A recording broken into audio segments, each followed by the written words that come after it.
ஸ்தோத்திரம் ஸ்தோத்திரம் ஸ்தோத்திரம் ஸ்தோத்திரம். லூக்கா 17ஆம் அதிகாரம். Let's read Gospel of Luke chapter 17. 26ஆம் 27ஆம் வசனங்களை வாசிப்போம். Let's read verse 26 and 27. நோவாவின் நாட்களில் நடந்தது போல மனுஷகுமாரனுடைய நாட்களிலும் நடக்கும். நோவா பேழைக்குள் பிரவேசித்த நாள் வரைக்கும் ஜனங்கள் புசித்து குடித்தார்கள், பெண் கொண்டு கொடுத்தார்கள். ஜலப்பிரளயம் வந்து எல்லாரையும் அழித்து போட்டது. And as it was in the days of Noah, so shall it be also in the days of the Son of Man. They did eat, they drank, they married wives, they were given in marriage until the day that Noah entered into the ark, and the flood came and destroyed them all. இப்படி ஒரு ஜலப்பிரளயம், ஒரு பெரிய வெள்ளம் முழு பூமியை மூடிவிட்டது என்று வேதத்தில் வாசிக்கிறோம். We read in the scriptures that a great flood, it covered the whole earth. Noah என்கிறதான ஒரு பக்தி உள்ள ஒரு மனுஷனுடைய காலத்தில் இப்படி நடந்தது. And this happened in the days of Noah, who was a righteous person. Bible ஒரு பொய், இது உண்மையாக சம்பவிக்கவில்லை என்று நிரூபிக்கும்படியாக ஒரு ரஷ்யா தேசத்தை சேர்ந்தவர் ஒரு கணக்கிட்டார். A Russian, he just calculated that all the scriptures is lie and all that is written is nothing but lie. சிறிய வயதில் நான் அந்த கணக்கை ஒரு புத்தகத்தில் வாசித்தேன். And while I was young, I read this calculation in one of the books. இந்த ஆகாய மண்டலத்தில் எவ்வளவு தண்ணீர் இருக்கிறதோ, இந்த விண்வெளியில், இந்த காற்று மண்டலத்தில் அந்த மாய்ஸ்சர் எவ்வளவு இருக்கிறதோ அதெல்லாம் மழையாய் மாறினாலும், அது பூமியில் வந்து மழையாய் விழுந்தாலும் அது இந்த பூமியை மூட முடியாது என்று கணக்கிட்டு அவர் நிரூபித்தார். And he proved by a calculation, though the whole waters in the firmament and all the moisture in the air and everything combined together, if it comes as a rain upon this earth, and all these waters can never ever cover the whole earth. ஆகையால் 40 நாள் மழை பெய்தாலும் பூமி மூட முடியாது. Though there are rains for all 40 days and 40 nights, it can never cover the whole earth. அந்த கணக்கு சரிதான். In the calculation indeed is right. இந்த பூமியில் இருக்கிற ஆகாயத்தில் இருக்கிற அத்தனை தண்ணீரும் இறங்கி மழை பெய்தாலும் இந்த பூமியை மூட முடியாது. And the whole waters in heaven and the firmament above, though everything combined together and come as a rain, it will never cover the earth. அந்த கணக்கு சொன்னவர் ஒரு காரியத்தை விட்டு விட்டார். But however, he that calculated this, he left something. ஆதியாகமம் 7ஆம் அதிகாரம் 11ஆம் வசனத்தை வாசித்தால், when we read Genesis chapter 7 verse 11, நோவாவுக்கு 600ஆம் வயதாகும் வருஷம் 2ஆம் மாதம் 17ஆம் தேதியாகிய அந்நாளிலே மகா ஆழத்தின் ஊற்று கண்கள் எல்லாம் பிளந்தன, வானத்தின் மதகுகளும் திறவுண்டன. எதை விட்டு விட்டார்? what did he leave? அவர் மழையை மாத்திரம் கணக்கு போட்டார். பூமியில ஊற்று கண்கள் திறக்கப்பட்டது, அதை விட்டு விட்டார். He indeed calculated all the rains, but he left the fountains of the great deep. இந்த நோவாவின் காலத்தில், நம்முடைய நாட்களை போல அல்ல, நோவாவின் காலத்தில் பூமிக்குள்ள நிறைய தண்ணீர் இருந்தது. And it is not in our days, but in the days of Noah, there were many waters beneath the earth. உண்மையை சொல்ல போனால் இப்போ கூட தண்ணீர் இருக்கிறது, ஆனால் கடலை போல தண்ணீர் இருந்தது பூமிக்குள்ள அந்த நாட்களில். But even today, truly, even now we have waters, but in the days of Noah, the waters under the earth were just great as an ocean. அதுதான் வெடித்து வெளியே வந்தது. And that just burst out and it came out. 24ஆம் சங்கீதத்தினுடைய முதல் 2 வசனங்களை வாசியுங்கள். Let's read Psalms 24 verse 1 and 2. பூமியும் அதன் நிறைவும் உலகமும் அதிலுள்ள குடிகளும் கர்த்தருடையது. அவரே அதை கடல்களுக்கு மேலாக அஸ்திபாரப்படுத்தி அதை நதிகளுக்கு மேலாக ஸ்தாபித்தார். இதுல என்ன வாசிக்கிறீங்க? What do we read here? என்ன கண்டுபிடிச்சீங்க இதுல? What can we find here? கடலுக்கு மேலாக பூமி அஸ்திபாரப்படுத்தினாராம். He has founded the earth upon the seas. அப்ப இந்த வசனத்திலிருந்து கடல் கீழே இருக்கு, பூமி மேல இருக்கு, பூமிக்குள்ள கடல் இருந்திருக்கு. And according to this verse, this earth is above the seas. 136ஆம் சங்கீதம் 6ஆம் வசனத்தை வாசியுங்கள். Let's read Psalms 136 verse 6. தண்ணீர்களுக்கு மேலே பூமியை பரப்பினவரை துதியுங்கள். தண்ணீருக்கு மேல பூமியை பரப்பினவர். And he who stretched out the earth above the waters. அப்போ பூமிக்கு கீழே அவ்வளவு தண்ணீர் இருந்திருக்கு, அதுதான் நோவாவின் காலத்தில் வெடித்து வெளியே வந்து பூமியை மூடிவிட்டது. And so there are so many waters under the earth that it broke out and it came out into the earth during the days of Noah. ஆகிய அந்த ரஷ்யன் சொன்ன கணக்கெல்லாம் வேஸ்ட் தான். So all the calculations that this Russian made is all vain. இப்பொழுது இந்த வசனத்தில் நாம் வாசிக்கிறோம், So as we read in this verse, அந்த நாட்களில் நடந்தது போல இந்த நாட்கள் நடக்க போகிறது. இது வெள்ளத்தை பற்றி அல்ல, ஜனங்களை பற்றி. and as in the days of Noah, it will happen even in these days, but not of the floods, but of the people. போன வாரம் இந்த வெள்ளம் வந்தபோது அநேகர் சொன்ன காரியம், எச்சரிப்பு கொடுத்து பலர் கவர்மெண்ட் அதிகாரிகள் வந்து வெள்ளம் வரப்போது இடத்தை காலி பண்ணி போங்கள் என்று அநேகர் யோசித்தார்கள். இதுவரைக்கும் வரவே இல்லை, இனி என்ன வரப்போகுது? So last 2 weeks back when the officials came and warned the people saying great floods is going to come, you have to evacuate, but many people said hitherto no waters of that amount have never come, so never it will happen. அமெரிக்காவில் Pennsylvania என்கிறதான ஊரில் ஒரு பெரிய dam, ஒரு அணை இருந்தது. In the United States of America, in the city of Pennsylvania, there is a great dam. அதை கண்காணித்துக் கொண்டிருக்கிற ஒரு வாலிப என்ஜினியர் சொன்னார், இந்த டேமினுடைய சுவர் பலவீனப்பட்டு கொண்டே இருக்கிறது, கொஞ்சம் நாட்களில் இந்த சுவர் வெடிக்கும், விட்டு கொடுக்கும், தண்ணீர் எல்லாம் வெளியே வரப்போகிறது, சுற்றி இருக்கிற கிராம ஜனங்கள் எல்லாரையும் காலி பண்ண போக அவர் சொன்னார். And an engineer who watched always the walls of the dam, he warned the people's officials saying the walls of the dam have become weak, and yet a few more days it will just broke out and all the waters of that lake will come and it will destroy all the people at Pennsylvania. அந்த ஜனங்கள் சொன்ன தர்க்கம் என்ன தெரியுமா? 300 வருஷமா நாங்க இங்க இருக்கிறோம், இப்படி எல்லாம் நடந்ததே இல்லை, இந்த சின்ன பையன் யார் எங்க கிட்ட சொல்றது? But the argument of that people on that city, they said we have been here for around 300 years and nothing has happened, so what is this young man saying that will never happen? ஆனால் திடீரென்று அந்த தண்ணீர் எல்லாம் வெளியே வந்து அந்த சுவர் வெடித்து அவர்கள் எல்லாரும் மாண்டு போனார்கள். And suddenly that wall just broke out and all the waters it gushed out and destroyed all the people around that. சிலருடைய வீடுகள்ல அந்த தண்ணீர் மூடின லெவல் தெரியும், நம்ம இதுவரைக்கும் தண்ணீர் வந்தது அப்படின்னு அந்த பாயிண்ட் தெரியும். And some of the houses we can see the level of water where it had come into their houses. ஆனா நோவாவின் நாட்களில் பாயிண்ட் இல்ல வீடுக்கு காட்டுறதுக்கு, எல்லா மலைகளுக்கு மேலாக உயர்த்தப்பட்டது. 15 முழம் மேல இருக்கிற பர்வதங்களுக்கு மேல 15 முழம் மேல உயர்த்தப்பட்டது. And in the days of Noah there are no levels that can ever match that, but because it rose about 15 cubic feet. அந்த நாட்களில் வந்த வெள்ளம் ஒரு நியாய தீர்ப்பாக வந்தது. And the floods that came in those days, it came as a judgment. போன வாரம் வந்த வெள்ளம் நமக்கு ஒரு எச்சரிக்கையாக, ஒரு அலாரமாக ஒரு வந்திருக்கிறது. The floods that came weeks back, it is just not a judgment but an alarm so that we might be ready. ஆண்டவர் சொல்லுகிறார்களே, நான் கூட்டை கலைப்பேன் என்று சொல்லுகிறார், அதுதான் அவர் செய்கிறார். And as God said, I will disturb the nest, so also he is doing so. சில நேரத்தில் இந்த பூமி நமக்கு நிரந்தரமானது அல்ல, ஆனால் இதுவே நமக்கு ஒரு கூடாய் மாறி இங்கே சந்தோஷமாய் இருந்து பரலோகத்தை மறந்து விடுவோம். And this world is not permanent for us, but sometimes we will think this world as something permanent, as a nest. We will try to abide in this and forget heaven altogether. இந்த பூமி நிரந்தரமானது அல்ல. This earth is not permanent. இந்த பூமி சீக்கிரமா அழிய போகிறது. This earth is going to be destroyed very soon. இந்த பூமியை இருள் மூட போகிறது. The whole darkness is going to cover this earth. இதை வார்த்தையினால் சொன்னால் நம்ம சிலர் கேட்க மாட்டோம், அதனால சில நேரத்தில் இப்படி டிஸ்டர்ப் பண்ணுவார். And if these are said in words, we will not believe. Some of us will not believe, and because of that God has to do it in action, shaking the earth. ஆக இப்படி disturb பண்ணா கூட நம்ம கொஞ்ச நாள் அப்படி இருப்போம், அப்புறம் மறந்துடுவோம். And even he disturbs in such a way, we will just realize it for some time, but after that we will just forget about. சில வருடங்களுக்கு முன்பாக ஒரு சுனாமி வந்து எத்தனையோ ஜனங்கள் சென்னையில் அழிக்கப்பட்டார்கள், கொல்லப்பட்டார்கள், மரித்து போனார்கள். அதை இப்பொழுது நான் மறந்து விட்டேன், பல நாட்கள் ஆகிவிட்டது. Few years ago a great tsunami came to this Chennai, but we have for some days we just thought about it, and after that we just forget about it.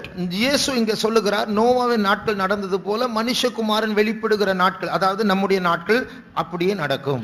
As Jesus said here, as it happened in the days of Noah, so also it will happen in the days of the Son of Man, that is in the days that we are living. இந்த செய்தியில் நம் மத்தியில் உலக ஜனங்கள் மத்தியில் ஆளுகை செய்கிறதான ரெண்டு எதிர்மறையான ஆவிகள் இந்த கடைசி நாட்களில் ஆளுகை செய்கிற ஆவிகளை பற்றி நாம் பார்க்க போகிறோம். And in this message we are going to see about two powers that are contrary spirits that is contrary which rule mankind. நோவாவின் நாட்களில் அப்படிதான் நடந்தது. இந்த நாட்களிலும் அந்த ஆவிகள் தான் கிரியை செய்கிறது. As it happened in the days of Noah, it ruled, so also in the days of our days it is going to happen as well. உலகத்தை மாத்திரமல்ல விசேஷமாக சபையாரை தாக்கிக் கொண்டிருக்கிறது. Not only the world it is attacking, but especially it is targeting the church of God. இந்த ஆவிகளுக்கு நாம் இடம் கொடுத்தால் இயேசு வரும்போது கைவிடப்படுவோம். If we give room to this spirits, when Jesus comes we will be left behind. இந்த ஆவிகளை மேற்கொண்டு இரண்டு ஆவிகளை நாம் பெற்றுக்கொள்ள வேண்டும். And we should overcome this spirits, and we have to get two spirits in us. ஆகையால் நாம் ஜெயிக்க வேண்டிய இரண்டு ஆவிகளை பற்றியும் நாம் அடைய வேண்டிய இரண்டு ஆவிகளை பற்றியும் இப்பொழுது பார்க்க போகிறோம். So we are going to see about two spirits that we have to overcome and two spirits that we have to receive. நாம் ஜெயிக்க வேண்டியதான முதலாவது ஆவி, the first spirit that we have to overcome, உலக கவலைகள், பூமிக்குரிய கவலைகளின் ஆவி.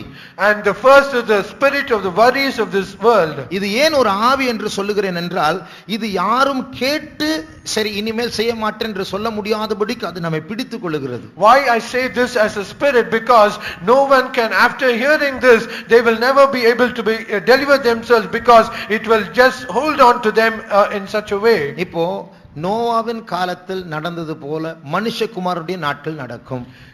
As it is said, as in the days of Noah, so also it will happen in the days of the Son of Man. இந்த வசனங்களை வாசித்தால் நம்ம இங்கிலீஷ்ல சொல்ற மாதிரி கொஞ்சம் காமெடியா இருக்கும்.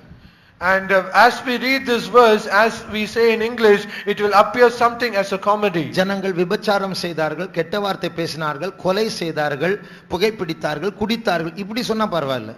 And if we say people committed adultery, they smoked, they drank alcohol, and so they done so many evil things, if we say so, that would be okay. இயேசு சொல்ற பாவம் இது, இயேசு பேசின வார்த்தை, இவர் சொல்லுகிற பாவத்தின் பட்டியலை பாருங்கள். See the list of sin that Jesus mentions. ஜனங்கள் புசித்தார்கள், the people they ate, குடித்தார்கள், they drank, கல்யாணம் பண்ணினார்கள், they married.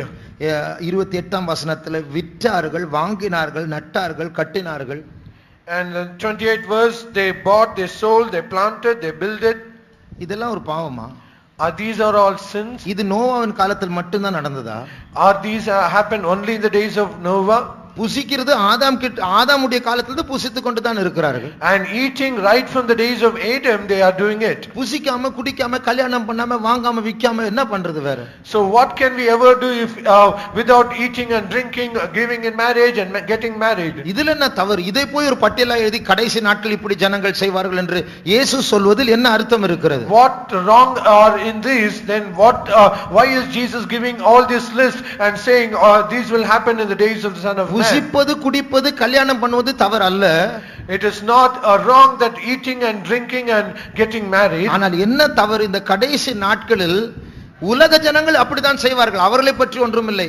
தேவனை அறிந்தவர்கள், கடைசி நாட்களை பற்றி அறிவு பெற்றவர்கள், அழிவு வரப்போகிறது என்று எச்சரிக்கை பெற்றவர்களும் அதை பற்றி கவலைப்படாமல் இதை பாரமாய் வைத்துக் கொண்டு புசிப்பது, குடிப்பது, கல்யாணம் பண்ணுவது, நடுவது, கட்டுவது, இதை பற்றியே பேசி ஜெபித்து பாரம் அடைவார்கள். இதுதான் பாவம். And if the worldly people they do, it is not the matter, but people who are called and people who have got the revelation of the coming of the Lord, and they have all of the days they have this burden of eating and drinking and planting and building. If you have their burden is only this, that is sin. இது கடைசி நாட்களில் நமக்கு இருந்தால் இது நம்மை பாதிக்கும். கைவிடப்படுவதற்கு இந்த ஆவி, இந்த பூமிக்குரிய கவலையின் ஆவி நமக்கு பாரமாய் மாறும், தடையாய் மாறும். And if this becomes a burden to us, and this spirit of this worries of this world, it will finally attack us. லூக்கா 21ஆம் அதிகாரம் 34ஆம் வசனத்தை வாசியுங்கள். Let's read Gospel of Luke chapter 21 verse 36. உங்கள் இருதயங்கள் பெருந்திண்டியினாலும் வெறியினாலும் லௌகீக கவலைகளினாலும் பாரம் அடையாதபடிக்கும் நீங்கள் நினையாத நேரத்தில் அந்த நாள் உங்கள் மேல் வராதபடிக்கும் எச்சரிக்கையாயிருங்கள். பாருங்கள், இங்கே லௌகிக கவலை, பூமிக்குரிய கவலையை பற்றி சொல்லப்பட்டிருக்கிறது. Verse 34, it speaks about the cares of this life. அதுதான் புசிப்பது, குடிப்பது, பெண் கொள்வது, பெண் கொடுப்பது, விற்பது, வாங்குவது, இதை பற்றி கவலைப்படுவது, பாரப்படுவது, அதை பற்றி எச்சரிக்கையாயிருங்கள் என்று வேதம் சொல்லுகிறது. And the scripture says, be warned of eating and drinking, getting married, giving in marriage, and planting and building, and so forth. அது அர்த்தம் என்ன? What is the meaning? சாப்பிடலாம், குடிக்கலாம், கல்யாணம் பண்ணலாம், ஆனால் இதே சிந்தித்து இதை பற்றி பாரப்பட்டு தேவன் இயேசுடைய வருகைக்காக எப்படி ஆயத்தப்பட வேண்டும் என்று கவலைப்படாமல் இதை பற்றி கவலைப்பட்டால் ஆண்டவர் சொல்கிறார், இதை பற்றி நீங்கள் பாரப்படாதபடிக்கு, அது உங்களுக்கு ஒரு பாரமாய் இராதபடிக்கு எச்சரிக்கையா இருங்கள்.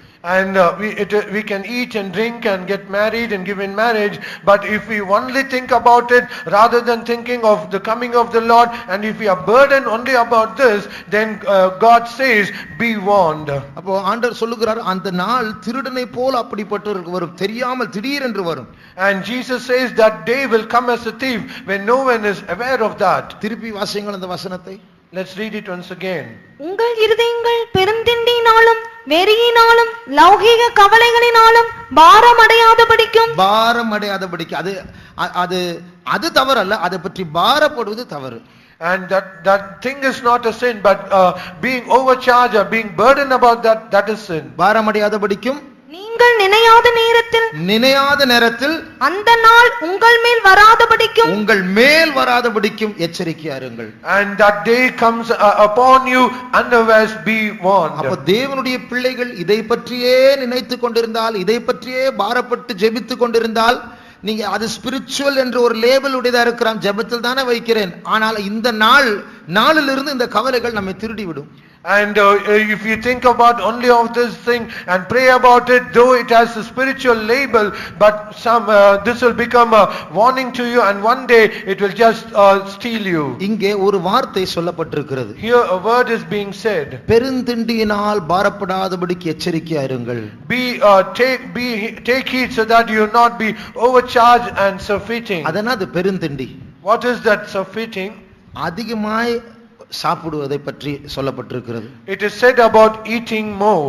இது கூட இயேசுவின் வருகையில் நம்மை பாதிக்கலாம் என்று இந்த வசனம் சொல்லுகிறது. And this verse, even this also might hinder us to be caught up at the coming of the Lord. சின்ன சாதாரணமான காரியங்களை பற்றி எவ்வளவு ஜாக்கிரதையா இருக்க வேண்டும் பாருங்கள். See how careful we should be even for a trivial thing. சிலருக்கு நாக்கு ரொம்ப ஆகாரத்துக்கு ரொம்ப டியூனா இருக்கு, அந்த கொஞ்சம் டேஸ்ட் மாதிரினா சாப்பிட மாட்டாங்க. For some people, the tongue, the taste buds of the tongue, it is so tuned that even if the taste changes a little, they will not eat that food. அந்த நாக்கு கொஞ்சம் மாத்திட்டா நல்லா இருக்கும். It would be good that the tongue changes. பழைய பாட்டுல பஸ்கா பண்டிகையை ஆசரிக்கும் போது, in the Old Testament when they kept the feast of the Passover, அவர்கள் அந்த பஸ்கா ஆட்டுக்குட்டினுடைய மாம்சத்தை புளிப்பில்லாத அப்பத்தோடும் கசப்பான கீரையோடும் சாப்பிட வேண்டும். And they should eat the flesh of the paschal lamb with unleavened bread and with bitter herbs. யோசித்து, அந்த unleavened bread, புளிப்பில்லாத அப்பன்னு சொன்னா அதுக்கு ருசி இருக்காது, சாப்பிட்டாலே வாயில ஏறாது. அந்த கசப்பான கீரையோடும் அதோடும் சேர்ந்து சாப்பிட வேண்டும். And when we say unleavened bread, we cannot eat it, it will not have any taste, but not only that, we should also eat that with bitter herbs. சில நேரத்துல அந்த பெருந்திண்டியை ஜெயிக்கும்படியாக நாம் இப்படி சில நேரங்களில் சாதாரண சாப்பாடை நாம் சாப்பிட்டு பழக வேண்டும். So for that reason, sometimes so that we might overcome the surfeiting, we should also eat ordinary food. இந்தியாவுல சாப்பாடுக்கு ரொம்ப முக்கியத்துவம். அதனால தான் பாருங்க, எத்தனை ஹோட்டல் புதுசா திறந்தாலும் குரோம்பேட்டுக்கு போனீங்க ரோடெல்லாம் ஹோட்டல் தான், ஆனா உள்ள ஏறதுக்கு ஆள் இருக்கு. And much importance for food is given in India, because wherever we go we have all the canteens and all the food stalls. At Krompet, all through the streets, it is only food stalls. அப்ப நாம் இதுல கண்ட்ரோலா இருக்கணும். இது கூட நம்ம இயேசுவின் வருகையில் பாதிக்கலாம். So we should be very much controlled in this, because even this might hinder us to be caught up at the coming of the Lord. நம்முடைய சுத்திகரிப்பு கூட்டங்கள் வரும்போது சனிக்கிழமை ராத்திரி, ஞாயிற்றுக்கிழமை காலையில எல்லாம் உபவாசம் எடுத்து பழகணும். When we come for the sanctification meeting, we should make it as a habit that we have to fast Saturday nights and Sunday morning, so on and so forth. ஐயோ என் பிள்ளை சின்ன பிள்ளை பாவம் அப்படின்னு சொல்லிட்டு நம்ம காலையில ஆகாரம் கொடுத்தா சரீரம் எழும்பும், ஆத்துமா சாகும். And if we say our children are very little, they are so weak, and if we just think about it and give them food, perhaps body will arise but soul will die within it. நாம் எல்லாரும் இதை நாம் பழக வேண்டும். நாம் எல்லாரும் disciplined life, நாம் எல்லாரும் சோல்ஜர்ஸ், எல்லாம் இயேசுவின் போர் வீரர்கள். நமக்கு எல்லாரும் எழும்புறதுல, தூங்குறதுல, சாப்பிடுறதுல, பேசுறது எல்லாத்துக்கும் ஒரு லிமிட் இருக்கு, ஒரு கண்ட்ரோல் இருக்கு. We are all soldiers of Christ and warriors of Christ, so we all should be disciplined in everything, what we eat and how we sleep and how much we sleep and what we talk and what we do.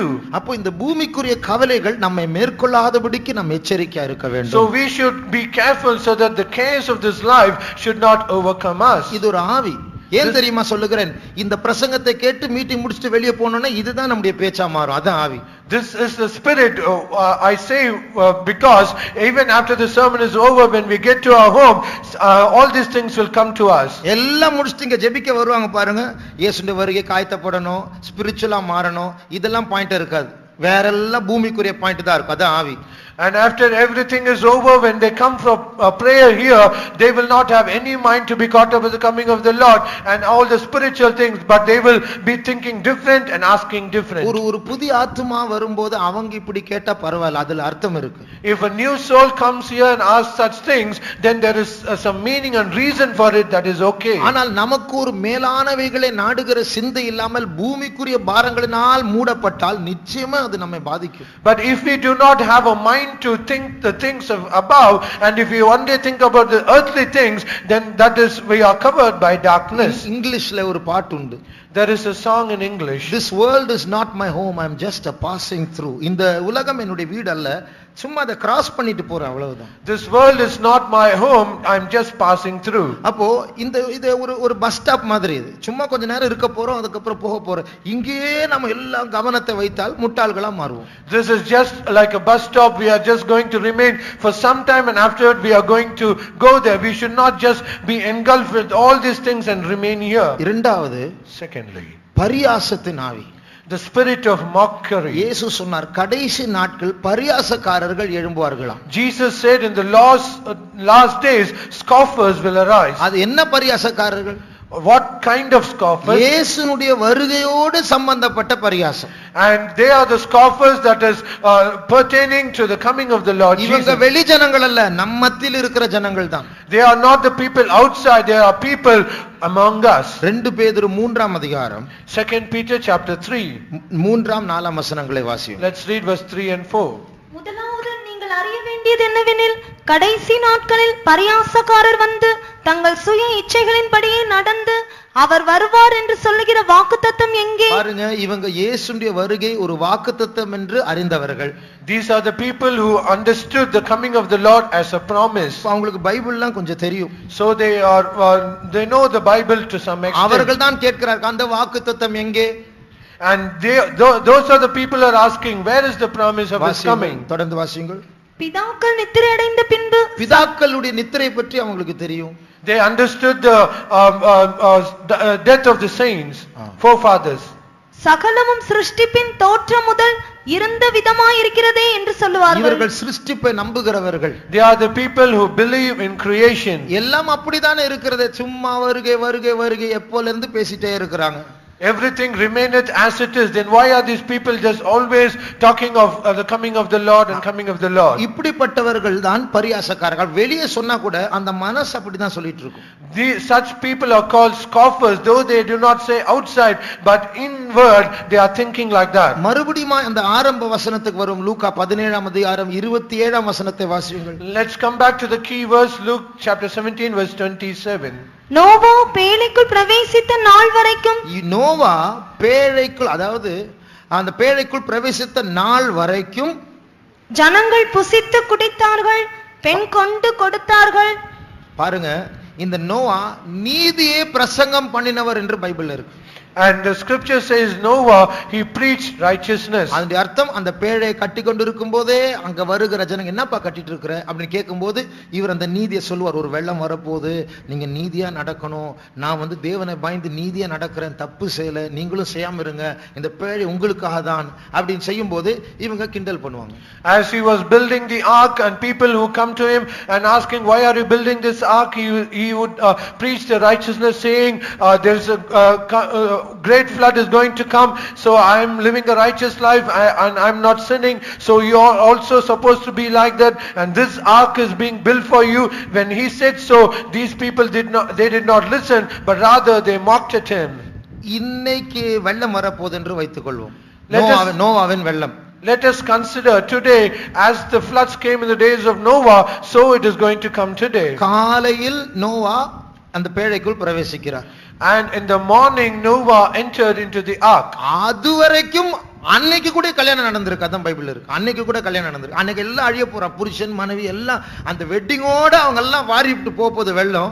அன்னைக்கும் இவர் பண்ற பிரசங்கத்தை கேட்காம அன்னைக்கு கூட இவங்க ready இல்லாம இருக்கிறாங்க. Even at that same day, at the same morning, at the same moment, till that moment they were still getting married, giving in marriage, and afterward the whole wedding party and everyone was washed away with the flood. மறுபடியும் வாசியுங்கள். Let us read once again.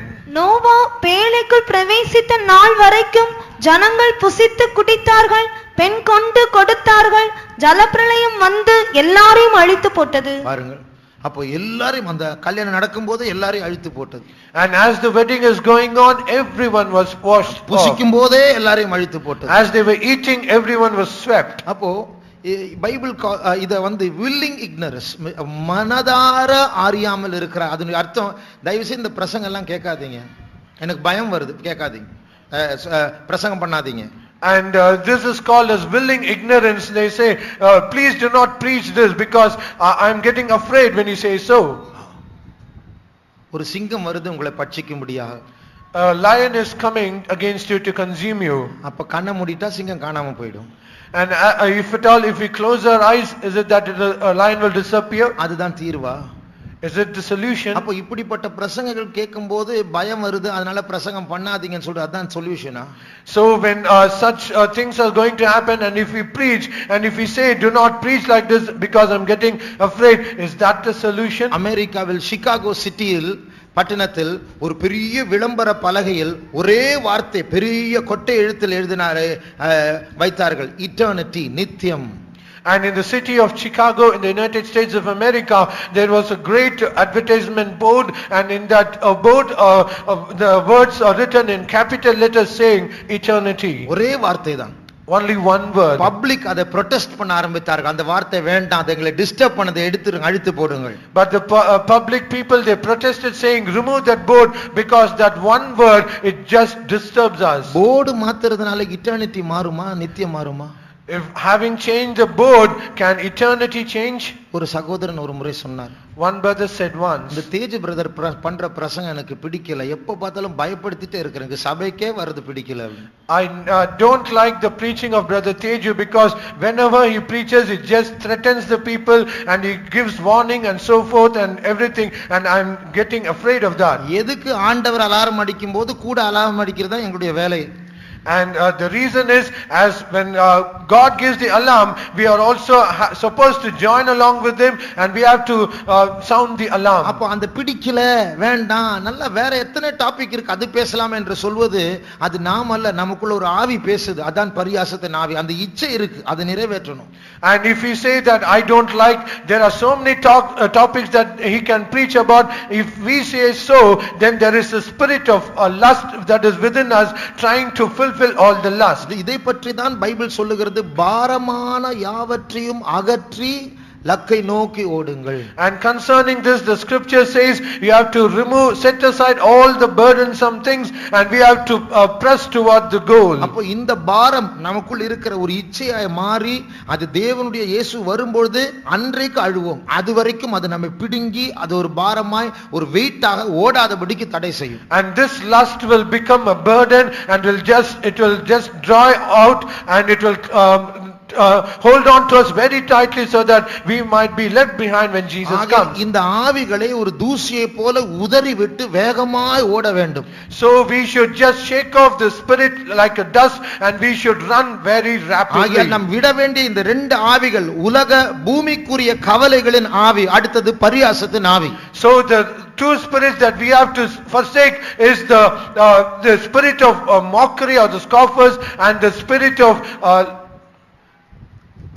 earthly worries. The earthly worries. அப்போ இவைகளை எல்லாம் கேட்டுவிட்டு நம்முடைய சொந்த இச்சையின்படி நம்ம மைண்ட்ல ஒரு பிளான் இருக்கு பாருங்க, அதை மாற்றாம இதுதான் நடக்கும் என்று சொல்வதே ஒரு பரியாசம் தான். ஆண்டவரே பரியாசம் பண்ணுவார். Having heard all these things, then if we try to fulfill all the lust of our mind, then that is the spirit of scoffing, where we scoff at the Lord. அப்படிப்பட்டதான நேரத்துல நாம் எப்படிப்பட்ட ஆவி உள்ளவர்களா இருக்க வேண்டும்? So if that in such a time, what kind of spirit that we should have? நோவாவின் காலத்தில் நடந்தது போல மனுஷகுமாரன் வெளிப்படும் காலத்தில் நடக்க போகிறது என்று வேதம் சொல்லும்போது நமக்குள் எந்த ஆவி இருக்க வேண்டும்? When the scripture says, as in the days of Noah, so also it shall happen in the days of the Son of Man, what kind of spirit we should have? ஒன்று, நமக்கு பயபக்தியின் ஆவி வேண்டும். One we need the spirit of godliness, godly fear. Godly fear. எபிரேயர் 11ஆம் அதிகாரம் 7ஆம் வசனத்தை வாசியுங்கள். When we read Hebrews chapter 11 verse 7. விசுவாசத்தினாலே நோவா தற்காலத்திலே காணாதவைகளை குறித்து தேவ எச்சரிப்பு பெற்று பயபக்தியுள்ளவனாகி தன் குடும்பத்தை ரட்சிப்பதற்கு பேழையை உண்டு பண்ணினான். அதனாலே அவன் உலகம் ஆக்கினைக்குள்ளானதென்று தீர்த்து விசுவாசத்தினால் உண்டாகும் நீதிக்கு சுதந்திரவாளி ஆனான். நோவா காணாதவைகளை பற்றி வெளிப்பாடு பெற்றாராம். Noah had a revelation of the things that is not seen. அந்த காணாதவைகள் தான் மழை. And that is which was not seen is the rain. அதுவரைக்கும் மழை யாரும் பார்க்கவில்லை. பனி பெய்யும், மழை பெய்யாது. Till then no one has ever seen rain.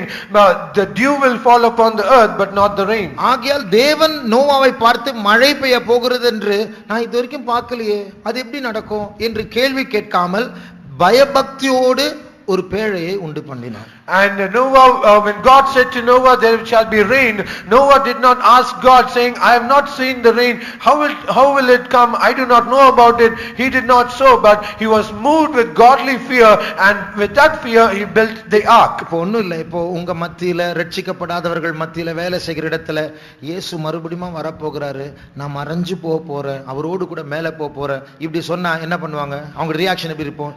சிரிப்பாங்க. For example, if we say people at a workplace saying Jesus is going to come, everyone will be caught up by the coming of the Lord, and judgment, and so everything will come, and if we say it to them, they will just laugh at us. என்ன பைத்தியமா, நீ காணாம போயிட போறியா? And are you mad? Are you going to get disappeared? இதுதான் ரட்சிக்கப்படாதவருடைய உலகத்தாருடைய reaction. This will be the reaction of the worldly people who are not saved. இதே போல நோவா ஒரு பெரிய போட்டை செய்து கொண்டு, பெரிய கப்பலை செய்து கொண்டிருக்கிறார். So also Noah was building a great ark. அந்த போட்டுடைய சைஸ் தெரியுமா? அது வந்து ஒரு ஃபுட்பால் கோர்ட்டை விட, ஃபீல்டை விட ஒரு ஃபுட்பால் ரெண்டு கோல் போஸ்ட் கீழே எவ்வளவு கேப் இருக்கு, அதை விட 1.5 மடங்கு பெருசு. And so great was the size of the ark, it is 1.5 times more than the size of a football field. இந்த மாதிரி யாரும் அந்த காலத்துல பண்ணிருக்க மாட்டாங்க. And no one would have ever created or built such a huge ark. இப்போ இந்த பைத்தியக்காரன் இதை செய்யும்போது இருக்கிற ஜனங்கள வெள்ளம் வரப்போது சொல்லும்போது யாரும் நம்பி இருக்க மாட்டாங்க. இந்த சின்ன வெள்ளத்துக்கே நம்ம நம்பலையே. And no one would have ever believed when Noah has built such a huge ark. Even now we are also not believing. ஆனால் இவருக்கு ஒரு தேவ பயம் இருந்ததான். அந்த தேவ பயத்தினால இத்தனை பேர் கிண்டல் பண்றாங்க, இவர் ஒருத்தர் தான், குடும்பத்தார் மட்டும் தான் நம்புறாங்க. ஆனா அந்த கிண்டலுக்கு அசையாமல் கட்டிக்கொண்டே இருக்கிறார் பேழையை. Because he was moved with such a great godly fear, so many people around him, they are just mocking. Only he was alone with all his family members. They believed on God and they constructed this ark. ஆகையால் இந்த பயபக்தியின் ஆவி நமக்கு இருக்கும் என்றால், so if we have the spirit of godly fear, நம்முடைய விசுவாசத்தை பற்றி, நம்முடைய நம்பிக்கையை பற்றி பலரும் கேள்வி கேட்டாலும், though other people question us about our hope and our faith. ஒருவேளை அவர்கள் கேட்கிற ஞானமுள்ள கேள்விகளுக்கு நமக்கு பதில் அளிக்க தெரியாவிட்டாலும், Though we do not have an answer to their appearing a wise question, நாம் தேவனை அணுகிக் கொண்டே இருப்போம். so let us get closer to our God. இல்ல வந்து கொண்டே இருப்போம். We will be coming We will closer. coming closer to our அந்த God. பய பக்தி நம்முடைய நம்பிக்கை விட்டு விடாது. And this godly fear will never allow us to leave that hope. கர்த்தர் எனக்கு ஒரு வெளிச்சத்தை தந்திருக்கிறார். God has given me a light. எல்லா கேள்விகளுக்கும் எனக்கு பதில் இல்லாவிட்டாலும் அவர் அழைக்கிறவர் உண்மை உள்ளவர், நான் அவரை நம்புகிறேன். Though I do not have an answer to all of the questions, but he that calleth me, he is faithful, and I will get closer to him. மற்றவர்கள் சிரித்துக் கொண்டே இருக்கிறார்கள், கேள்வி கேட்டுக்கொண்டே இருக்கிறார்கள், இவர் கட்டிக்கொண்டே இருக்கிறார். They were just laughing and they continued to mock at him, but he was still continuing to build the ark. ஆகையால் முழு உலகம் நம்மை எதிர்த்தாலும், Though the whole world resists us, அரசாங்கம் சபைக்கு விரோதமாய் எழும்பினாலும், though the government rise against புதிய us, சட்டங்கள் பிறப்பிக்கப்பட்டாலும், though new laws are ordained before us, தேவனுடைய ஜனங்கள் பயபக்தியோடு இந்த ஆலயத்தை, தேவனுடைய ராஜ்யத்தை, இந்த பேழையை கட்டிக்கொண்டே இருப்போமாக. let people of God as we are, let us continue to build this ark, the church. இந்த ஆவியை நாம் பெற்றுக்கொண்டால் ஒருவரும் நம்மை அசைக்க முடியாது. If we receive this spirit, no one can ever shake us. இரண்டாவது நாம் பெற வேண்டிய ஆவி, Second spirit that we ought to receive, ஒரு மனப்பூர்வமான ஆவி, a willing spirit, அதாவது தேவனோடு ஒத்துழைக்கிறதான ஒரு ஆவி, a spirit that we can cooperate with our God. 1 பேதுரு 3ஆம் அதிகாரம் 20ஆம் வசனத்தை வாசித்தார். When we read 1 Peter chapter 3 verse 20, அந்த ஆவிகள் பூர்வத்திலே நோவா பேழையை ஆயத்தம் பண்ணும் நாட்களிலே தேவன் நீடிய பொறுமையோடே காத்திருந்த போது கீழ்ப்படியாமற் போனவைகள், அந்த பேழையிலே சிலராகிய 8 பேர் மாத்திரம் பிரவேசித்து ஜலத்தினாலே காக்கப்பட்டார்கள். இந்த நோவா இந்த பேழை கட்டுவதற்கு எத்தனை வருடங்கள் ஆயிருக்கும் தெரியாது. we do not know how many years it took for Noah to build this ark. எத்தனை பேர் இவர் கூட வந்து அந்த பேழை கட்டி இருப்பாங்கன்னு தெரியாது. இருக்கிறதே 8 பேர் தான் அந்த குடும்பத்துல. And we also do not know how many of them they helped Noah to build the ark, because they were only 8 people. பரியாசம் பண்றதுக்கு ஆள் இருக்காங்க, வந்து ஹெல்ப் பண்றதுக்கு ஆள் இல்ல. There were people to mock at him, but there were no one to help him. அத்தனை வருடங்கள் அவர் கட்டி முடிக்கும் வரைக்கும் ஆண்டவர் கையை கட்டிட்டு வெயிட் பண்ணிட்டே இருக்கிறார். Until Noah built the ark for so many years, God was silent looking at the building of the ark. அத்தனை வருடம் காத்திருந்து ரட்சிக்கப்பட்டவர்கள் 8 பேர் தான். And for so many years of waiting, there were only 8 souls that were saved. ஆண்டவருடைய உள்ளம் கொதிக்குது, ஏனென்றால் அவ்வளவு பாவம் பெருகிவிட்டது. And the heart of the Lord was bubbling because sin was on the increase. இனிமேல் என்னுடைய ஆவி மனுஷனோடு போராடாது.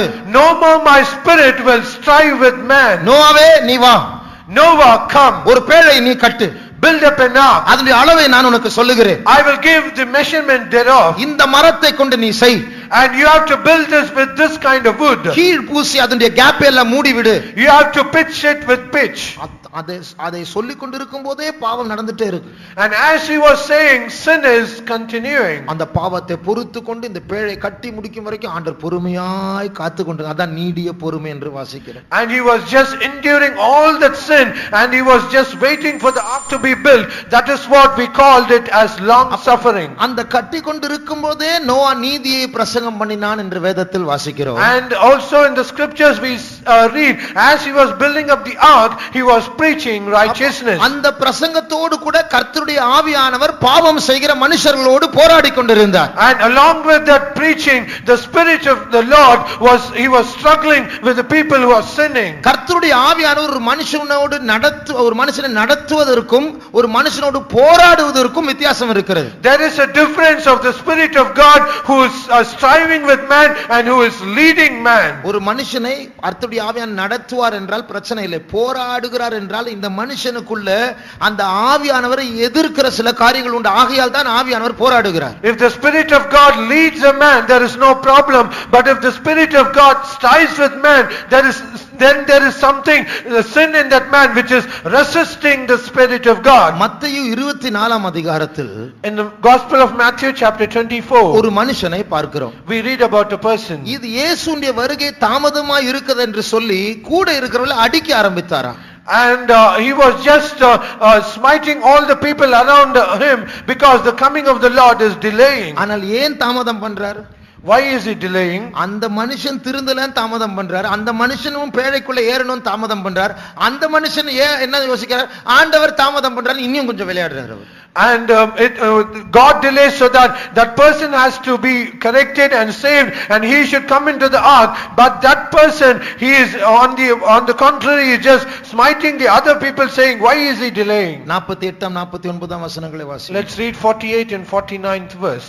அந்த ஊழியக்காரனோ பொல்லாதவனாயிருந்து என் ஆண்டவன் வர நாள் செல்லும் என்று தன் உள்ளத்திலே சொல்லிக்கொண்டு தன் உடன் வேலைக்காரரை அடிக்கத் தொடங்கி வெறியரோடே புசிக்கவும் குடிக்கவும் தலைப்பட்டால் அந்த ஊழியக்காரன் நினையாத நாளிலும் அறியாத நாளிகையிலும் அவனுடைய எஜமான் வந்து அவனை கடினமாய் தண்டித்து. போதும் பாருங்கள், ஆண்டவர் அந்த ஆள் திருந்தணும்னு டைம் கொடுத்துட்டு இருக்கிற, அந்த ஆள் வந்து டைம் இருக்குன்னு சொல்லி விளையாடுகிறார்.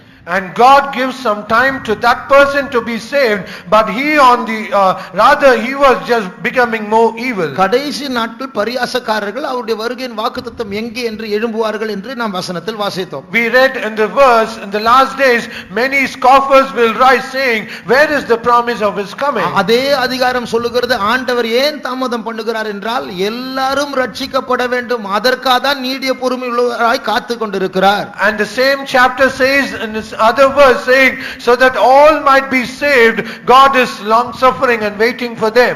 வருஷ கணக்காக நோவா பொறுமையோடு கொஞ்சம் கொஞ்சமாக மரத்தை எடுத்து அந்த பேழையை கட்டி முடிக்கும் வரைக்கும் ஆண்டவர் கையை கட்டி பொறுமையா இருந்தது போல நீங்களும் நானும் ஆயத்தப்படவில்லை என்று சொல்லி ஆயத்தப்பட வேண்டும் என்று சொல்லி இன்றைக்கும் அவர் கையை கட்டி பொறுமையோடு வெயிட் பண்ணி கொண்டிருக்கிறார். As the Noah was building up the ark little by little with the wood God showed, as God was silent and seeing all things are happening, so also he is just waiting for us so that you and I should be connected and get prepared for his coming. அந்த நாட்களில் எதிர்த்த மனுஷர்களோடு கர்த்தருடைய ஆவியானவர் போராடி கொண்டிருந்தது போல இன்றைக்கும் இந்த பிரசங்கத்தின் மூலமாக பல சொப்பனங்கள் மூலமாக வெள்ளங்கள் மூலமாக கர்த்தருடைய ஆவியானவர் நம்மோடும் போராடி கொண்டிருக்கிறார். As in those days the Spirit of God was striving with those people who resisted the building of the ark, so also even today through this sermon and through the flood and through the many visions and dreams, God is striving with us so that we might get ready and corrected. தேவன் பொறுமையோடு காத்திருந்த அந்த நாட்களில் நோவா பேழையை கட்டினார்.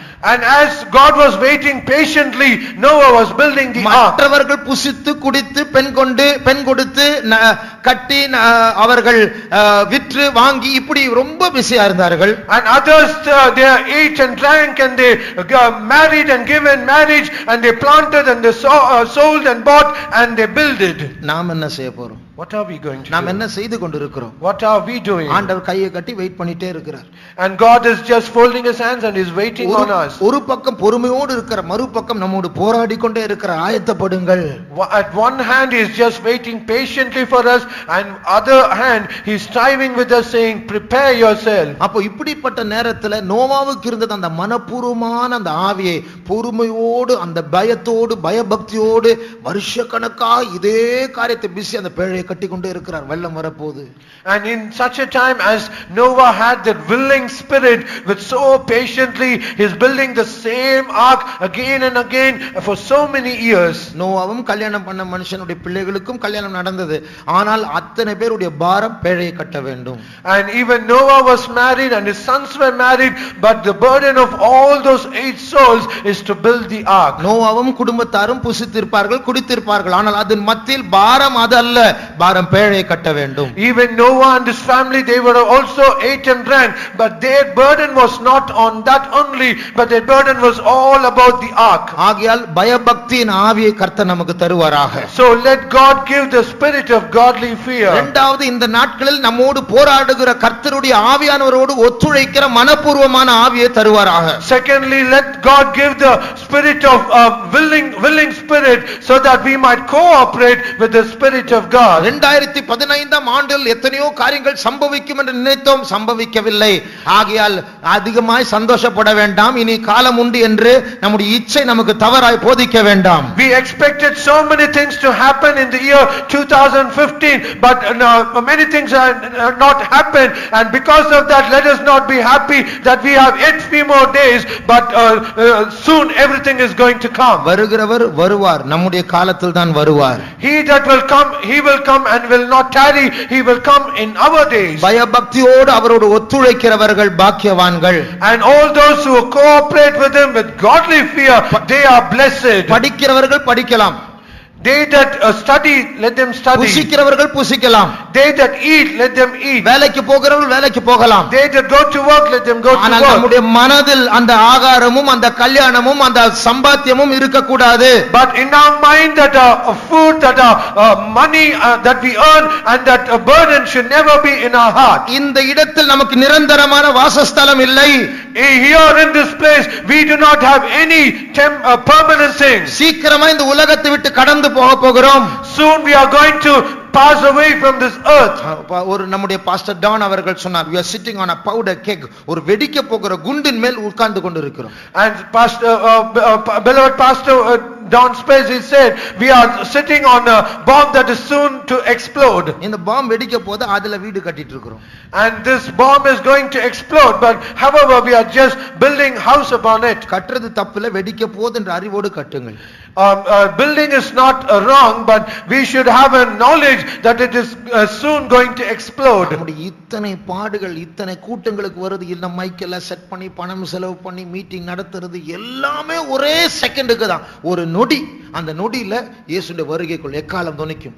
அவ்வளவுதான், போய்டணும். For all the labors and all troubles that we take and arrange this meeting and spending so much of money arranging the PA systems and all so many preachings, it is all for that one moment or 1 second at the coming of the Lord. In a moment, in a twinkling of an eye, we'll all be caught up. ஓட்ட பந்தயத்தில் ஓடுகிற மனதினுடைய அந்த mind எல்லாம் அந்த finish point தான், அந்த குறியின் மேல இருக்கும். He that competes in an athletic, all his mind and all his desire and all his concentration will be only on that final goal and the medal. இது போல நம்முடைய மைண்ட் எல்லாம் இயேசுவை சந்திக்க வேண்டும், நம்முடைய வருகைக்கு ஆயத்தப்பட வேண்டும். So also all our mind and all our thoughts, it should be only that we be caught up at the coming of the Lord and we meet Jesus. நம்முடைய கண்களை மூடுவோம். Let us close our eyes. எத்தனை பேருக்கு இந்த ஆவி, ரெண்டு ஆவி, அந்த தவறான ஆவி என்னை விட்டு போக வேண்டும் என்று விரும்புகிறீர்கள்? How many of you desire the two wrong spirits, it should go away from us? உள்ளத்தில் சில இச்சைகள் இருந்தால், அது நிறைவேற்றப்படாமல் இருந்தால், அதை ஆசை வைத்து அதை பின்பற்றினால், இயேசு வருகை என்று பேசினாலே உள்ள டிஸ்டர்ப் ஆயிடும். அது நம்மை தடை செய்யும். If there are some lust that is within us, it will always try to fulfill that lust. Then if that is so, the moment that the coming of the Lord is spoken, then we will be disturbed. இந்த ஆவி, பரியாசத்தின் ஆவி நமக்குள் இருக்கும் என்றால், if we have that spirit of mocking in us, இந்த செய்தியை தான் எதிர்ப்போமே ஒழிய நாம் மாற வேண்டும் என்று சிந்தை வராது. we will just resist this message, but we will not have the mind that we should correct ourselves. ஒரு பாஸ்டர் அடிக்கடி பரிசுத்தம் பரிசுத்தம் பரிசுத்தம் பேசிட்டு இருப்பார். One pastor, he used to speak about holiness, holiness and holiness. உடனே ஒருத்தர் எழும்பி கூட்டம் முடிச்சிட்ட பிறகு, என்ன எப்ப பார்த்தாலும் பரிசுத்தம் பரிசுத்தம் பேசிட்டு இருக்காரு, என்ன நம்ம என்ன பாவமா பண்ணிட்டு இருக்கிறோம்? And immediately one among the group, he just stood up after the message and he said, why this person is always speaking about holiness? Is it that we are all sinners and we are sinning? அதை சொன்னவர் கொஞ்ச நாள்லயே பாவத்தில் விழுந்துட்டார். And he that said like this, after few days he fell into some sin. அதனுடைய அர்த்தம், அந்த செய்தி பரிசுத்தம் பரிசுத்தம் என்று வரும்பொழுதே உள்ளத்துல பாவம் போராடிட்டு இருக்கு.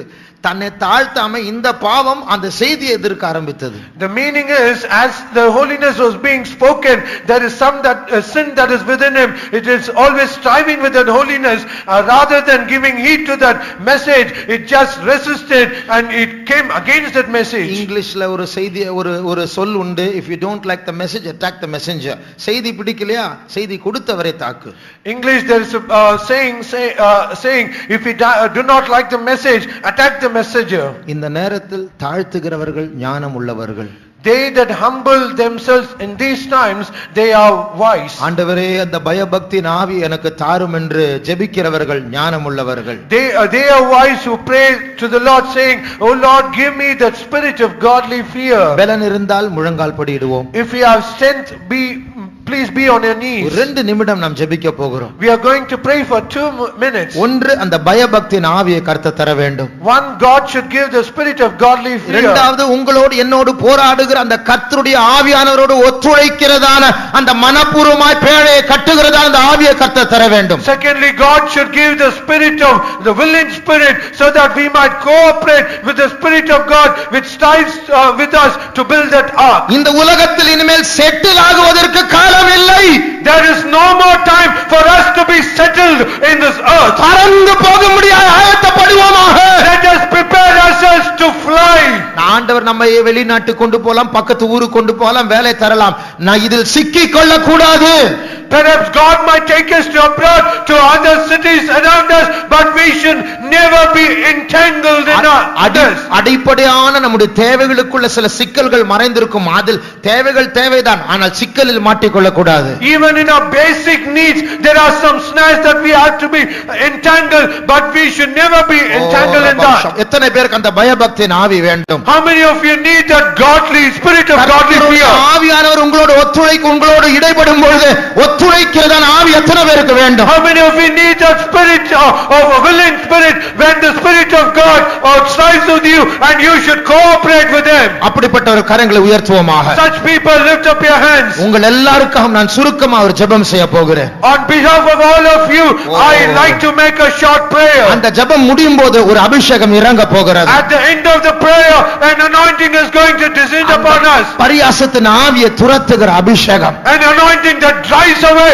the spirit of mockery. அந்த பூமிக்குரிய கவலையை துரத்துகிற அபிஷேகம். An anointing that drives away the cares of this world. தேவ பக்தியின் ஆவியை வரவைக்கிற அபிஷேகம். The anointing that brings about the spirit of godly fear. மனப்பூர்வமாய் கர்த்தரோடு ஒத்துழைக்க வைக்கிற அபிஷேகம். An anointing that makes us to cooperate willingly with the வேகமாக spirit of God. ஓட்டத்தை ஓட வைக்கிற அபிஷேகம். An anointing that makes us to run very swift. அந்த அபிஷேகத்துக்கு இப்பொழுது காத்திருப்போமாக. Let us wait for that anointing. ஜெபம் முடிந்து ஆமென் என்று நீங்கள் சொன்ன பிறகு அந்த அபிஷேகம் இறங்க போகிறது. As the prayer concludes with an amen, that anointing is going to descend upon you. கர்த்தாவே, எங்களை தாழ்த்துகிறோம். நாங்கள் பரியாசக்காரர் தான்.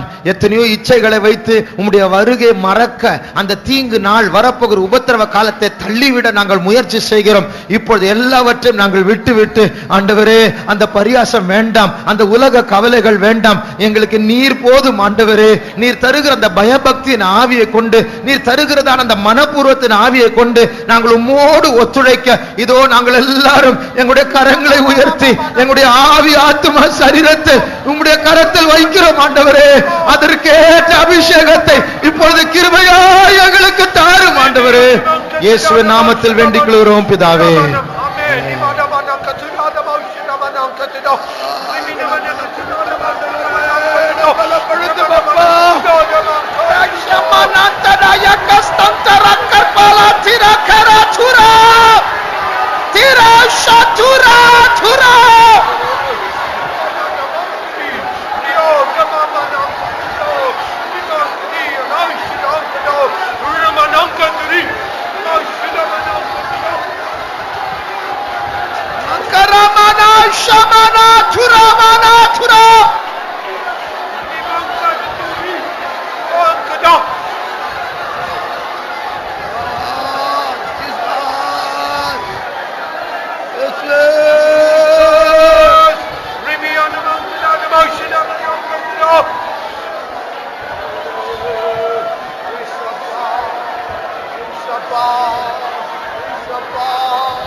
Jesus. Thank you, Jesus.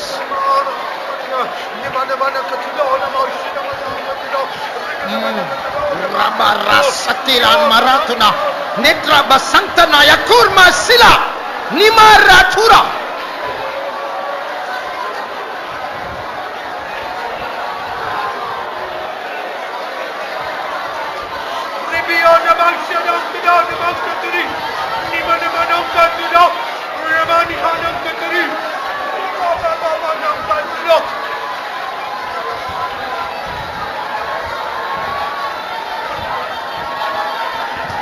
இந்த தவறான ஆவிகள் எத்தனையோ கிறிஸ்தவர்களை பிடித்திருக்கிறது. This wrong spirit, it has taken hold of many Christians.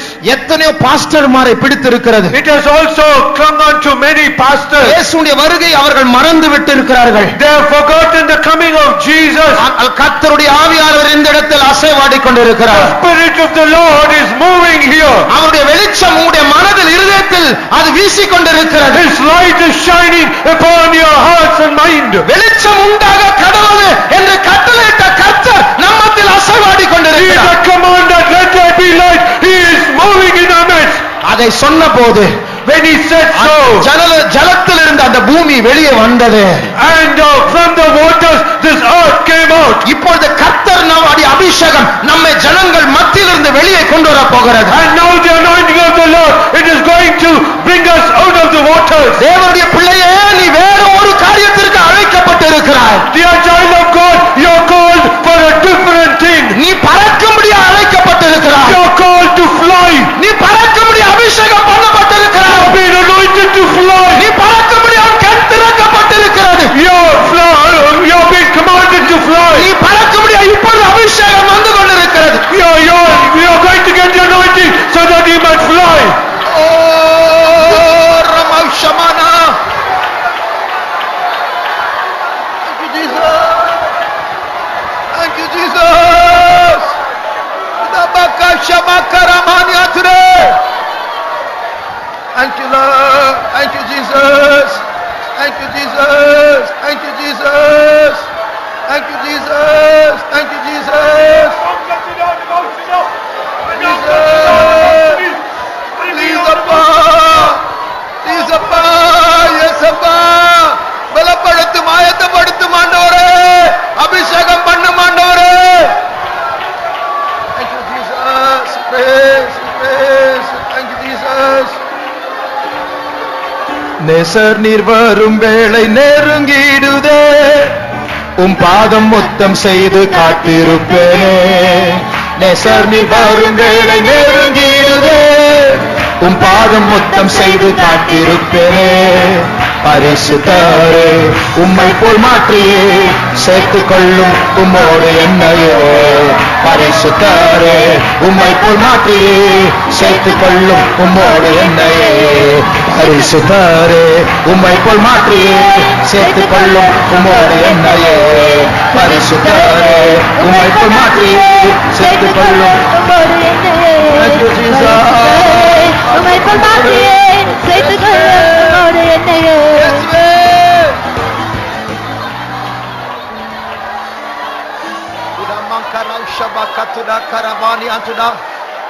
Jesus, Jesus, Jesus, Jesus.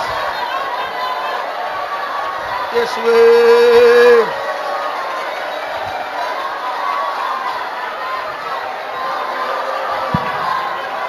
எனக்கு ஏறக்குறைய 4-5 வயது இருக்கும்போது எனக்கு ஞாபகத்தில் வருகிறது. I remember while I was 5 or 6 years of age. பாகிஸ்தானுக்கும் இந்தியாவுக்கும் யுத்தம் நடந்து கொண்டிருக்கிறது.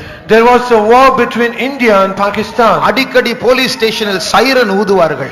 And often there will be siren sounded at the police station. அப்பொழுது எல்லா வீடுகளில் விளக்கு அணைக்கப்பட வேண்டும். And at that time at every house the lights should be put off. சைக்கிளில் வந்து சிப்பாய்கள் சொல்லுவார்கள், விளக்கு அணையுங்கள், விளக்கு அணைத்து விடுங்கள். And the soldiers, they used to come in a cycle and they will say to each and every home, put off your lights. இதே போல இயேசுவின் வருகைக்கு ஆயத்தப்படும்படி யார் யாரெல்லாம் ஒப்பு கொடுத்திருக்கிறீர்களோ, so also all those who have yielded themselves to get prepared for the coming of Jesus, கர்த்தருடைய ஆவியானவர் உங்களுக்குள் அந்த பேழை அவர் கட்ட போகிறார். and the Spirit of God is going to build an ark within you. அவ்வப்போது சைரன் சத்தம் உங்களுடைய இருதயத்தில் கேட்க போகிறது. And often that sound of the siren, it is going to be sounded in your ears. என்னுடைய பிள்ளையே, இதை நீ விட்டு விடு, எக்காலம் தொனிக்க போகிறது. My child, please leave this, the trumpet is going to be sounded. என் பிள்ளையே, விழித்திருந்து ஜெபம் பண்ணு, எக்காலம் தொனிக்க போகிறது. My child, watch and pray, the trumpet is going to be sounded. என் பிள்ளையே, விழித்திருந்து ஜெபம் பண்ணு, எக்காலம் தொனிக்க போகிறது. My child, watch and pray, the trumpet is going to be sounded. என் பிள்ளையே, வேகமாய் ஓடு, எக்காலம் தொனிக்க போகிறது. My child, run very fast, the trumpet is going to sound. உன் சரீரத்தை கர்த்தர் ஆட்கொள்ளுகிறார். the Spirit of God is going to surround your body. உன் வாழ்க்கையை கர்த்தர் பொறுப்படுத்தி இருக்கிறார். God has taken care of your life. இதுவரைக்கும் கர்த்தருடைய ஆவியானவர் போராடி கொண்டிருந்தார். இப்பொழுது கர்த்தருடைய ஆவியானவர் ஆட்கொள்ளுகிறார். ஏனென்றால் நீங்கள் ஒப்பு கொடுத்து விட்டீர்கள். The Spirit of God was striving with you. Now the Spirit of God has taken rule over you because you have surrendered yourself to the Spirit of God. அநேகர் அபிஷேகம் நிரப்பி இருக்கிறது. And many the anointing has already filled. அநேகர் ஆவியானவர் ஆட்கொண்டிருக்கிறார். Many people the Spirit of God has taken rule. ஆனால் சிலர் இன்னும் கட்டப்பட்ட நிலவரத்தில் இருக்கிறீர்கள். However, some people are still bound. இப்பொழுது ஒரு விசை இந்த சரணத்தை பாட போகிறோம். Once again we are going to sing this chorus. நான் விசுவாசிக்கிறேன் அவருடைய கட்டுகள் உடைக்கப்பட போகிறது. I believe all those bindings will be broken. இயேசுவின் நாமத்தில் In the name of அந்த Jesus. பரியாசத்தின் ஆவியை கட்டுவோம். I bind the spirit of mockery. பரிசுத்த ஆவியானவர் அசைவாடுதலால விடுதலை உண்டாவதாக. When the Spirit of God is moving, let there be deliverance. நேசர் நீர் வரும் வேளை நெருங்கியிருதே, உம் பாதம் முத்தம் செய்து காத்திருப்பேனே. நேசர் நீர் வரும் வேளை நெருங்கியிருதே, உம் பாதம் முத்தம் செய்து காத்திருப்பேனே. பரிசுத்தரே உம்மை போல் மாற்றியே சேர்த்துக் கொள்ளும் உம்முடைய தீதப்பா திரமக்கரம் ஷபானா துரா திரம் ஷபானா துரா திரா திரா சவாரா பரிசுத்தரே உம்மை போல் மாற்றியே சேர்த்துக் கொள்ளும் திரமக்கரம் ஷபா திரமக்கரம் ஷபா திரமக்கர சப்தா நிரமங்கதிதா மெடத்ரபரம்ப ஸ்தந்தரக்தல கரம Shabana Tura நிப்பரம சக்கரோரியப்பலா.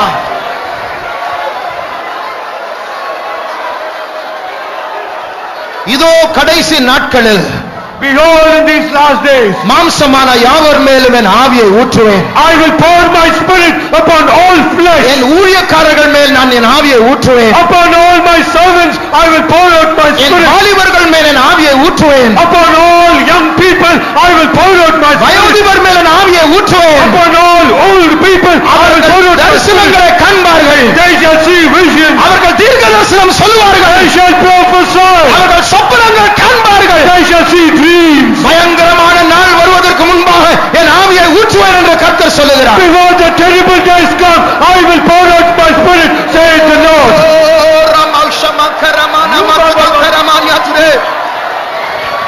Thank you, Jesus. காண்டாமிருகத்தை போல் பேலனியுமே அதனை போல எந்தன் கொம்புயர்த்துவீர்.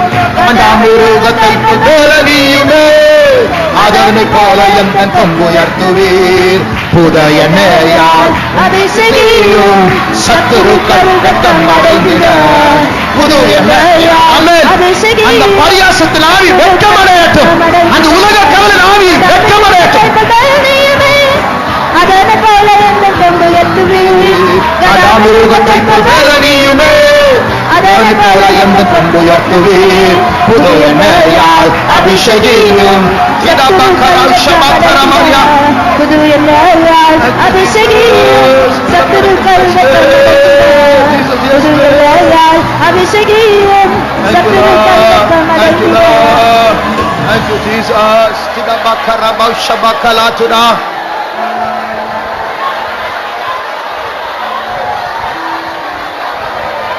Jesus.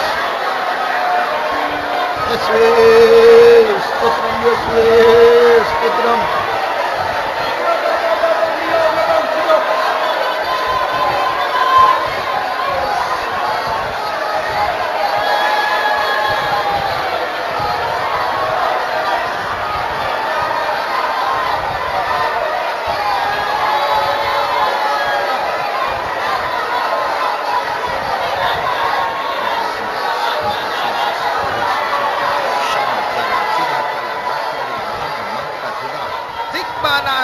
Suribinankaba nimas tankara ikkarus ventura mahanka suram tanankaraba.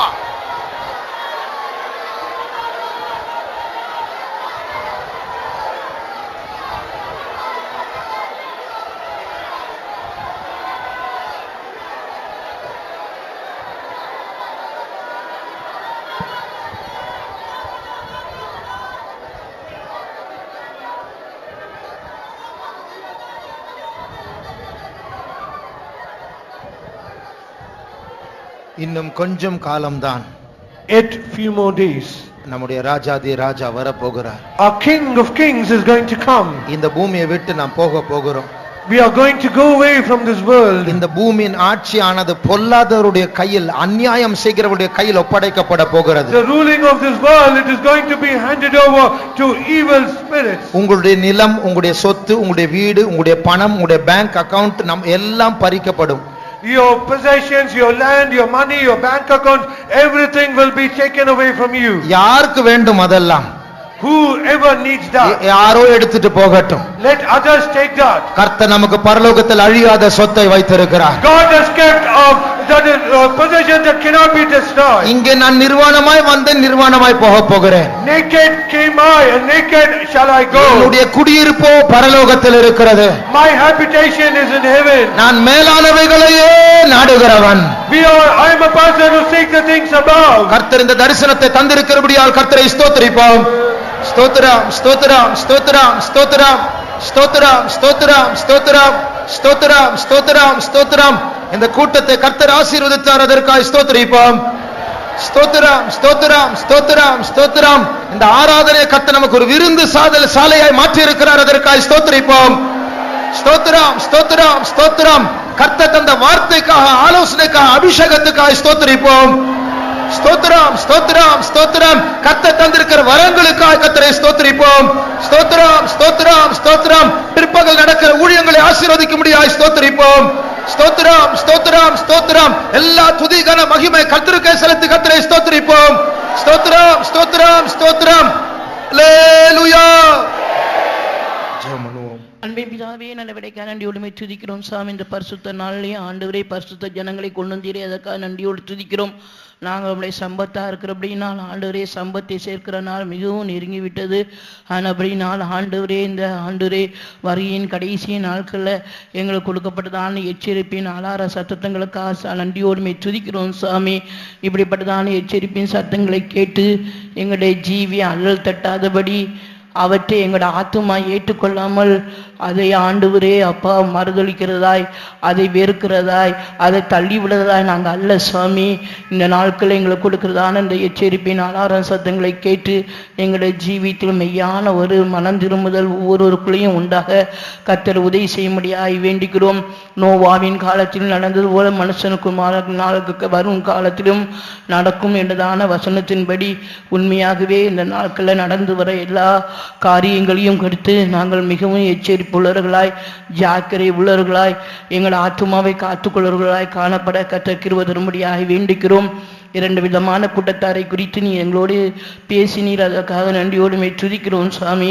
எங்களுடைய ஜீவியத்தில் ஆண்டவரே இந்த நாட்களில் உலக கவலைகள், லௌகிக கவலைகள் பெருந்தின்றியல்தான் இப்படிப்பட்டதான நிலவரத்தில் நாங்கள் காணப்படாதபடி மிகவும் எச்சரிப்புள்ளவர்களாய் ஆண்டவரே உலகத்தை ஜெயிக்க, ஆண்டவரே போஜனத்தை ஜெயிக்க, ஆண்டவரே லௌகிகத்தை ஜெயிக்க, இப்படிப்பட்டதான ஜெயத்தின் ஆவி நாங்கள் பெற்றுக்கொள்ள கர்த்தர் கிருபை தரும்படியாய் எடுத்து வேண்டிக்கிறோம் சுவாமி.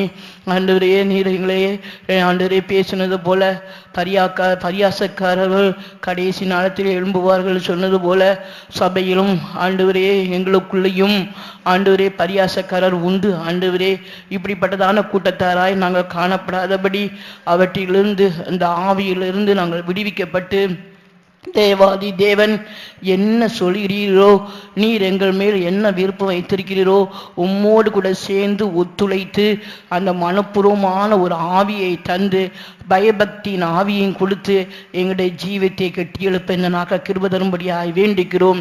ஆண்டவராகி இயேசு எல்லாவற்றையும் ஜெயித்து இப்படிப்பட்டதான உலக கவலைகளை ஜெயிக்க, லௌகிகத்தை ஜெயிக்க, ஆண்டவரே போஜனத்தை ஜெயிக்க, பரியாசத்திலிருந்து விடுவிக்கப்பட்டு பயபக்தியை நாங்கள் பெற்றுக்கொண்டு ஆண்டவரே இந்த நாட்களில் ஜீவிக்க கர்த்தர் ஒவ்வொருவருக்கும் கிருபை தரும்படியாய் வேண்டிக்கிறோம்.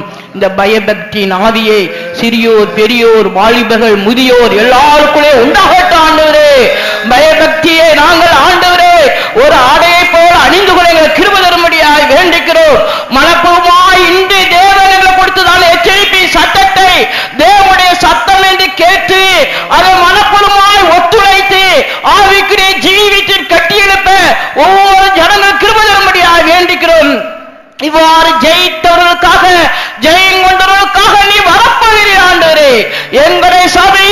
இப்படிப்பட்டதான காரியங்களை ஜெயித்து ஜெயித்து ஜெயித்து ஜெயம் கொண்டவரை சந்திக்க தகுதிப்படுத்தும் தாழ்த்தி கிருபையில் ஒப்படைக்கிறோம். இயேசு நாமத்தில் கேட்கிறோம் பிதாவே. Amen. ஸ்தோத்திரம் ஸ்தோத்திரம் ஸ்தோத்திரம்.